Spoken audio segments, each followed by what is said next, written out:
This is the story of Daniel Mercer and his wife Emma Carter Mercer. They met at a gallery opening neither of them wanted to attend, and for 11 years they built something that looked, from the outside, like a life well constructed. Emma was the kind of woman who filled rooms, not loudly but completely, the way a fragrance does. And Daniel loved her for it, even as he sometimes felt himself disappearing in her presence. What neither of them understood, not really, was that the marriage had been quietly organized around Emma's need to be exceptional and Daniel's willingness to confirm it. The tension that lived between them was not the sharp kind, not the kind that announces itself. It was the structural kind, the kind that exists in foundations, invisible until something from outside applies just enough pressure. And the something, when it came, wore the face of Olivia. The morning Emma showed Olivia the cake design, it was raining. Not the dramatic, cinematic kind of rain, just the ordinary gray persistence of a mid-October morning in Portland, the kind that made the kitchen windows sweat and turned the backyard into something impressionistic and soft. Olivia had driven 40 minutes in it, which was the first thing Emma didn't acknowledge. "It's 6 tiers," Emma said, spreading the printed design sheets across the kitchen island the way someone might unfurl a map of conquered territory. "The florist is doing cascading garden roses, blush and ivory, and the sugar work is going to be done by that woman in Ashland I told you about." Olivia set down her coffee and looked at the drawings. She was quiet for a moment longer than felt comfortable. "How tall?" she asked. "Nearly 4 feet. Maybe a bit more with the topper." Olivia picked up the sheet and tilted it slightly, studying the structural diagram the Ashland woman had included. Decorative, approximate, the kind of drawing that communicated aesthetics and almost nothing else. The internal supports were indicated but not specified. The bottom tier, intended to carry the weight of 5 above it, was 14 inches in diameter and, according to the notation in the margin, only 4 inches tall. She set the paper down. "The base tier is too shallow for the load," she said. "And if the supports aren't load-bearing dowels, actual ones, not the decorative kind, the whole thing is going to lean. At minimum, at worst," Marcus recommended her. Emma was already refolding the sheets. "She's done over 200 wedding cakes. That doesn't mean she's done one this tall with this ratio. Emma, I showed these to Daniel and he thought they were beautiful." There it was. Not a rebuttal, exactly. More like a door, closed quietly but firmly, the kind of closing that doesn't echo. Olivia had been a professional baker for 12 years. She had spent 3 of those years doing cake architecture specifically, structural design for tiered showpieces, the kind ordered by hotels and event companies and people who wanted something that belonged in a photograph. She had failed exactly once, early in her career, with a 7-tier disaster at a corporate gala that had listed to one side like a ship taking on water before a junior staffer caught it. She had never forgotten what it felt like to watch something you'd built begin to surrender to gravity. She knew what she was looking at. She also knew how Emma looked when she had decided something, and Emma had decided this. "I'm just saying," Olivia said, moderating her voice until it was nearly neutral. "You might want to ask her to reinforce the internal structure. It's a simple fix. It's not an insult to her work." Emma looked at her for a moment with an expression that was not quite irritation and not quite pity. Something in between, something that had been accumulating between them for a long time. "You've always had a problem with me wanting things that are a little bigger than practical," she said. "Do you know that? You've always done this." "Done what?" "Found the flaw." Olivia didn't answer. She picked up her coffee again and looked out at the gray yard and thought about how that was in fact her job, finding the flaw before it became the collapse. But she didn't say it. Some things you stop saying after enough years of them not being heard. Emma's wedding was in 6 weeks. Daniel was a quiet, careful man who had loved Emma since they were 24 and who had learned, Olivia suspected, the same adaptation she had: how to speak in a register that didn't produce friction. He asked about Olivia's drive at dinner, poured her wine before she asked, and later, while Emma was on the phone with the florist, stood beside Olivia at the kitchen counter and said, without preamble, "She's been under a lot of pressure with the planning." "I know," Olivia said. She doesn't mean. He stopped. She appreciates you being here. I know that too. He nodded and looked at the counter, and she understood that this was the fullest version of what he was able to say, and that it cost him something to say even that. She had always liked Daniel. She had liked him because he was the kind of person who noticed things and said nothing, which she recognized because she was the same way, and because she knew how lonely that particular adaptation could make a person. That evening, driving home in the rain, Olivia thought about the cake, the ratio, the shallow base, the unspecified supports, and she thought about how some structures fail not because of a single catastrophic error, but because of accumulated tolerances, small compromises, each one acceptable in isolation. Together, inevitable. She almost called Emma from the car. Her thumb found the contact, hovered. She put the phone in the cuff holder and drove. The rehearsal dinner was on a Friday in November, held at a restored farmhouse outside the city that Emma had found on a design blog and booked without visiting first. It was more beautiful in person, all exposed beam and candlelight and the smell of something slow cooked. And Olivia arrived to find it already full of people performing the particular theater of pre-wedding joy. Emma moved through the room like she was conducting it. That was the only way Olivia knew how to describe it. The way her sister inhabited space at events she had planned. A kind of fluid authority, touching shoulders, redirecting caterers, laughing at the right moments. It was not false. That was the complicated thing. Emma was genuinely happy in these moments. The performance and the feeling were not separate things for her. She had always been like this. As children, Olivia had watched her sister organize birthday parties with the seriousness of a project manager, had watched her cry, genuinely and bitterly, when the balloon arch didn't hold. Emma wanted things to be beautiful. That was not a flaw. The flaw, if Olivia had to name it, which she was carefully not doing, was what happened when beautiful was threatened. Daniel found her by the bar. He was holding a glass of something amber, and he looked like a man who had dressed carefully and was now faintly exhausted by having done so. "You look like me," Olivia said. He smiled at that. A real one. Is it that obvious? Only to another person doing the same thing. He looked out at the room, at Emma, who was now gesturing to a server with a kind of precision that suggested she had a mental diagram of where everything should be. "She's been working on this for 8 months, he said. "The spreadsheets. You should see the spreadsheets. I believe it. I keep thinking." He stopped, swirled his glass. "I keep thinking this is the happiest I've seen her in a long time, which I'm glad about. It's just." He didn't finish the sentence. Olivia waited. "It's just that I'm in some of the spreadsheets," he said. "But not all of them." He said it the way a person says something they've been carrying for a while. Not heavily, but with the careful flatness of controlled weight. "I mean that literally.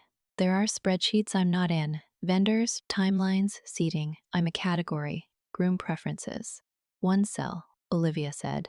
"Merged even." He laughed softly. She looked at him then properly. He was 41 and still handsome in the way quiet men often are, not conspicuously but durably. He had kind eyes and the small tension around them that suggested he'd been keeping his expression pleasant for slightly too long. "She loves you," Olivia said, because it was true. "I know," he said. "That's not the—" He trailed off again. This was the conversation they'd been having in various forms for years. Not about anything specific. About the register, the frequency, the sense that Emma's love was real and abundant and somehow organized around a center of gravity that was not quite Daniel.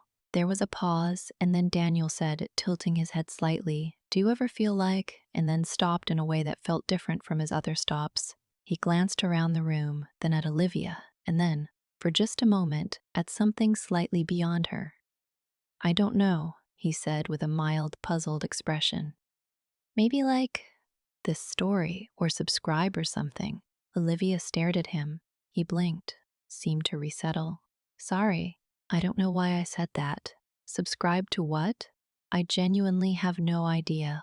He shook his head, a small, confused movement, and drank from his glass. Forget it.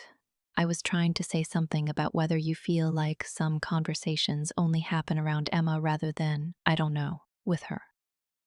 Olivia considered that for a moment. It was accurate. It was so accurate that it landed with the particular precision of things you have felt but not found words for.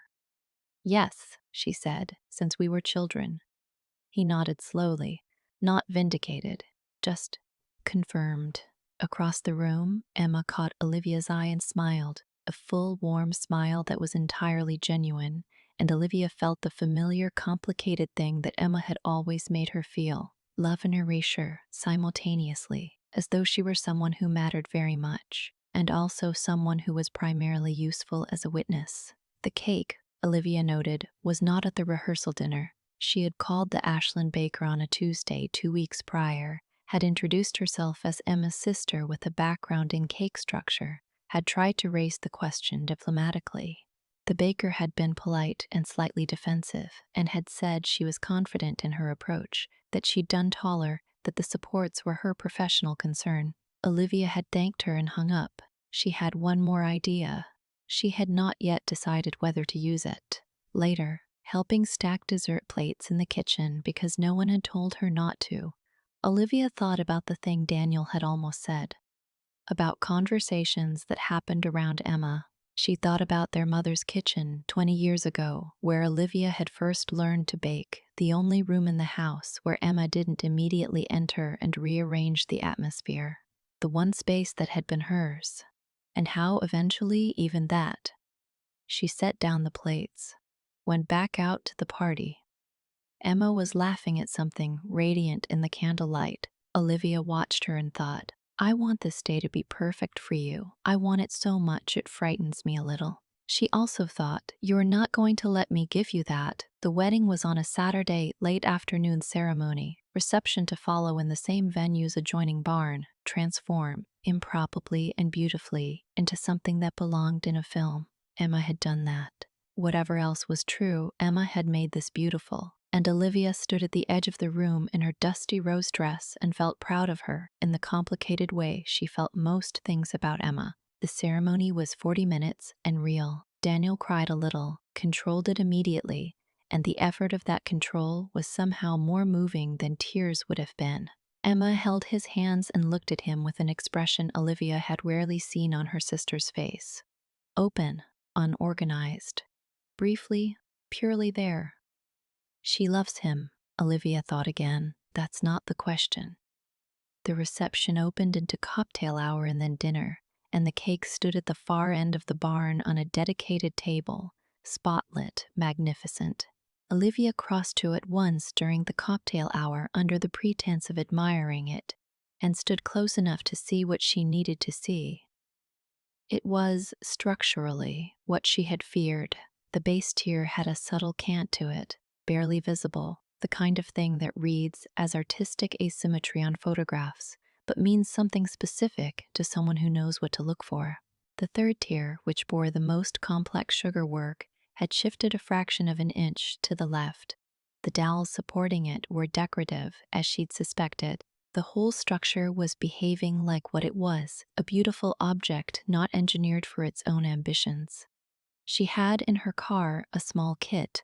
She had brought it the way you bring an umbrella when the forecast is uncertain, not planning for rain exactly, but not pretending the sky was clear either.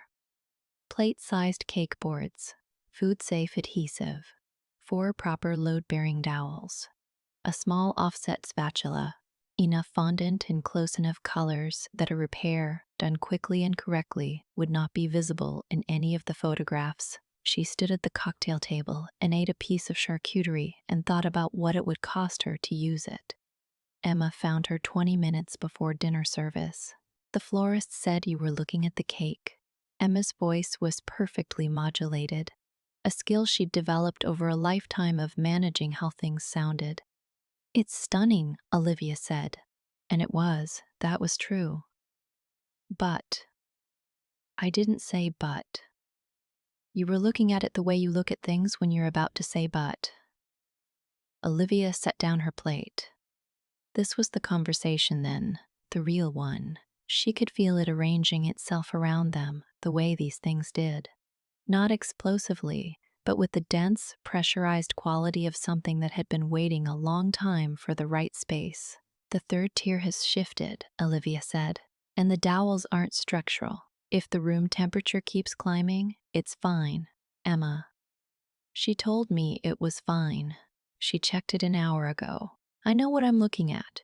Emma's expression did the thing it did.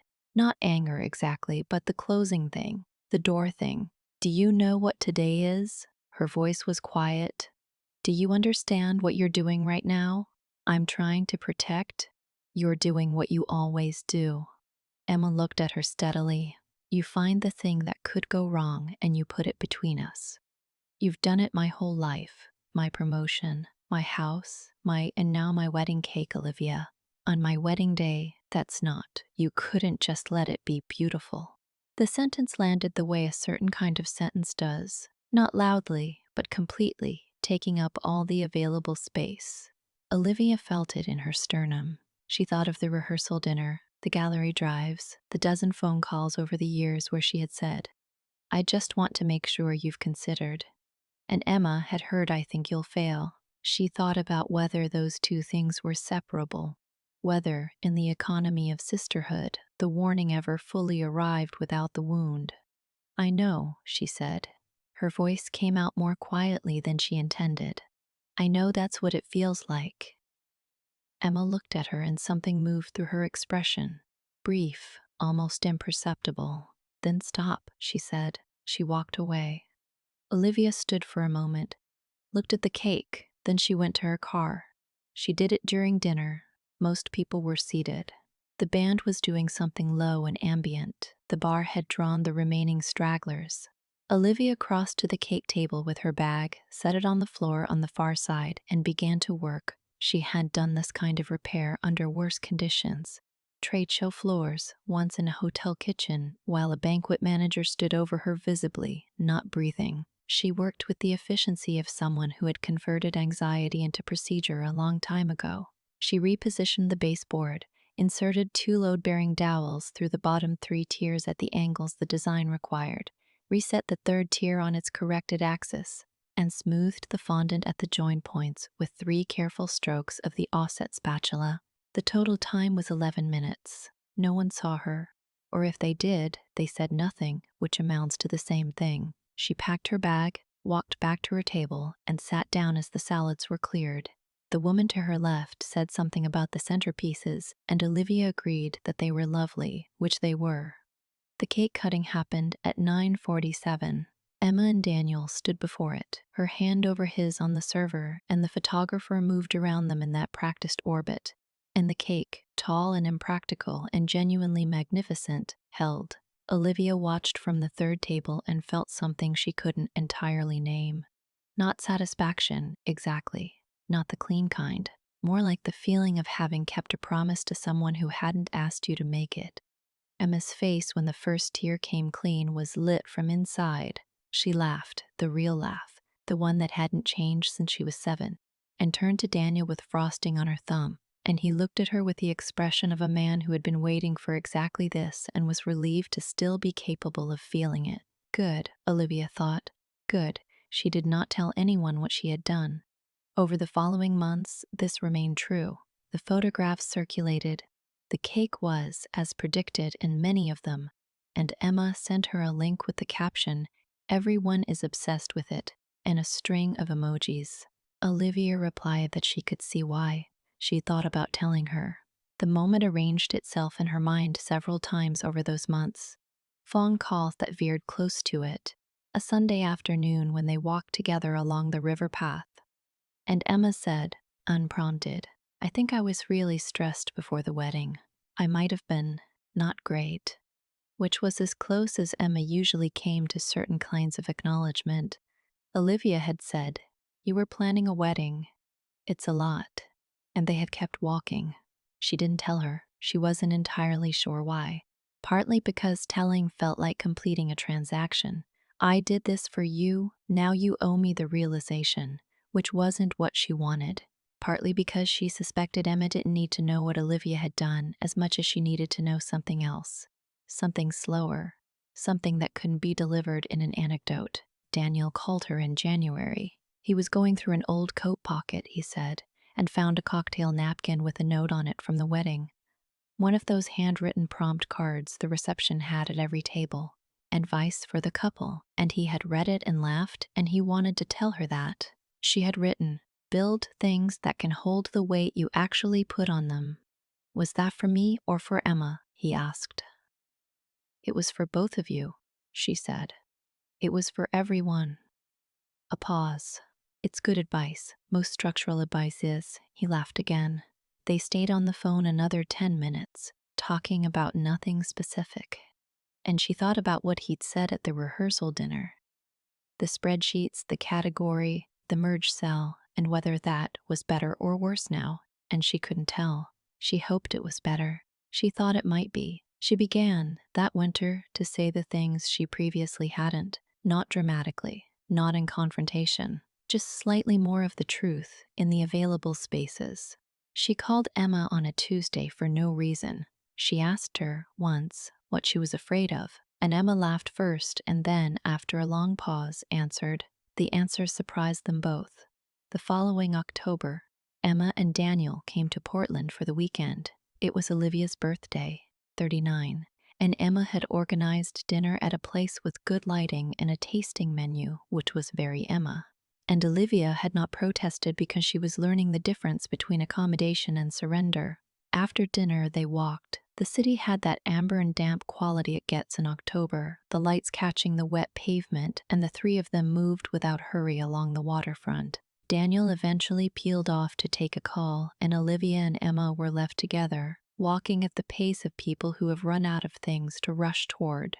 I've been thinking, Emma said, about the wedding. Olivia waited. I've been thinking about how I talked to you before, about the cake. Emma looked straight ahead, which was how she managed things she found difficult, not avoidance exactly, but momentum, the sense that if she kept moving the words would come more easily. I said you couldn't let it be beautiful, I remember. I meant it when I said it. Emma's voice was steady but effortful. I genuinely believe that's what you were doing. I was so sure that she paused, that your whole relationship with me was about finding the flaw. Yes. A beat. But I've been thinking about that. About all the times I thought that, and I think. She stopped walking. Olivia stopped too. They were standing beside the river, the water dark and moving, the lights from the far bank scattered across it like something dropped and not yet sunk. I think I confused caring about me with critiquing me, Emma said. For a long time, for most of my life, probably.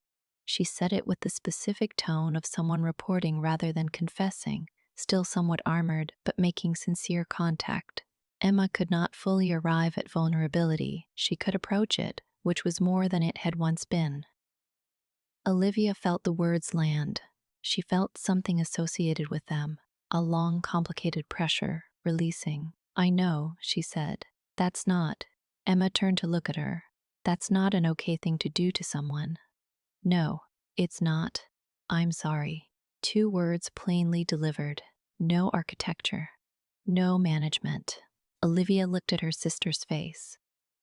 The face she had known her entire life, that was her own face in certain lights and wholly other in others, and thought about the cake, about the 11 minutes in the empty barn, about the 4 dowels she had inserted into the structure of Emma's beautiful, impractical creation to make it capable of bearing what it had promised to hold. She had thought on the drive home that night that she would never tell her. She had been certain of it. Emma, she said, what? The cake was going to fall? Emma blinked. What? At the reception, during dinner. Olivia kept her voice even. The base was too shallow for the load, and the supports were decorative. The 3rd tier had already started shifting. It would have come down sometime during the first hour of dancing. Emma stared at her. The expression moved through several things: confusion, reassessment, something that looked like the beginning of defensive disbelief. And then, slowly, stalled. I repaired it, Olivia said, during dinner. I went to my car and got the equipment I'd brought in case, and I spent about 11 minutes reinforcing the internal structure. The joins are still there if you look at the photos closely. Left side of the second tier. You can see where I smoothed the fondant. The silence between them was full. Not empty full, but the other kind. You. Emma's voice came out smaller than usual. You didn't say anything. No. Why didn't you? She stopped. Restarted. You let me say those things to you. You let me call you jealous, and you still went and yes. Emma looked at the river. A long moment passed, the water moving without urgency.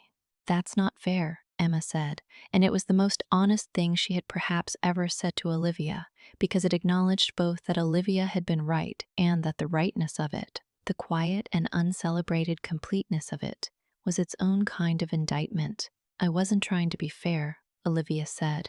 I was trying to take care of your wedding. Emma made a sound that was not quite a laugh and not quite the other thing, somewhere in between. The sound of something that has been held a long time beginning to shift in the hands. I've been so terrible to you, she said. Not always. Often, Olivia agreed. But not always. And I've let things go unsaid that I should have said because I was afraid of. She stopped. Of the door closing. The thing you do. Emma looked at her sharply, and then, gradually, slowly, the way ice changes state, looked away. I know I do that. I know you do too. Another silence. Daniel's voice reached them from 20 feet back, wrapping up his call. The amber light moved on the water. I want to stop, Emma said quietly. I think I've been. She paused, and the pause was careful, the kind that holds a person's full weight. I think I've been so focused on things being beautiful that I stopped letting people help me hold them up. Olivia didn't answer immediately. She thought about the base tier too shallow for its load, about the way certain structures are designed for the version of themselves that will be photographed, not the version that will have to stand. You let the baker hold it up, she finally said. Just not me. Emma absorbed that. Because the baker didn't love me. No. And I could manage what someone who didn't love me thought. Yes, they stood there for another long moment, shoulder to shoulder facing the dark water.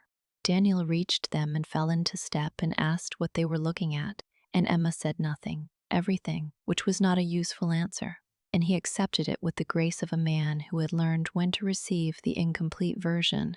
They walked back to the car slowly. Olivia did not feel, in that moment, that everything was repaired. She was not sure that was the right word, or the right ambition. Some structures, once they have borne a certain kind of stress, are not the same afterward, not weaker, not stronger, but differently organized, the weight redistributed, the joins visible if you know where to look. She thought about what she had written on the cocktail napkin. Build things that can hold the weight you actually put on them. She thought about how she had spent her career reinforcing what others built and never said so, and whether that would change, and whether changing it would be loss or something else. Emma reached over briefly as they walked. Not a hug, not a gesture of conclusion, just found Olivia's arm with her hand and held it for a moment, 3 or 4 steps, and then let go. It was enough. It was, Olivia thought, perhaps exactly sufficient. Above them, the city continued in its amber and wet persistence, and the night held them without difficulty, without drama, the way ordinary things do when they have been, without ceremony, correctly built.